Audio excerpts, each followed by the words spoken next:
ரஷ்யாவில் மருத்துவம் பயில சிறந்த ஒரு அரிய வாய்ப்பு. வெளிநாடுகளில் மருத்துவம் பயில சிறந்த முறையில் உதவுகிறது ஏஜே ட்ரஸ்ட் கல்வி குழுமம். எம்ஜிஆரால் தொடங்கப்பட்ட இயக்கம் தற்போது மோசமான நிலையில் சென்று கொண்டிருப்பதாக அதிமுக முன்னாள் அமைச்சர் சி.வி. சண்முகம் தெரிவித்துள்ளார். விழுப்புரம் மாவட்டம் திண்டிவனத்தில் செய்தியாளர்களை சந்தித்து பேசிய அவர், ஜெயலலிதா மறைவிற்கு பிறகு நடைபெற்ற அனைத்து தேர்தல்களிலும் அதிமுக தொடர் தோல்விகளை சந்தித்து வருவதாகவும், கட்சியிலிருந்து கொத்து கொத்தாக அதிமுகவினர் வெளியேறுகிறார்கள் என்றும் கூறினார்.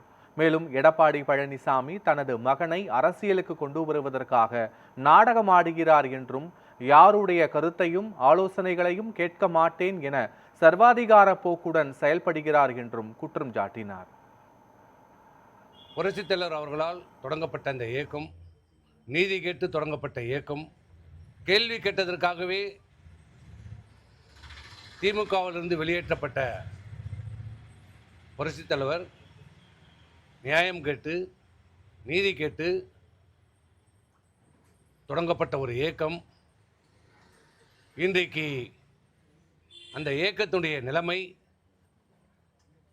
எப்படி இருக்கிறது என்பதை இன்றைக்கு அனைவரும் பார்த்து கொண்டிருக்கிறோம்.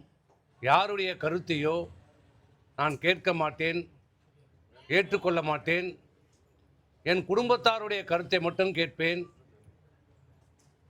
பணம் யார் கொடுப்பார்களோ, பணம் யார் பெற்று தருவார்களோ அவர்களுடைய கருத்தை மட்டும்தான் கேட்பேன் என்று செயல்பட்ட காரணத்தால் இன்றைக்கு மிகப்பெரிய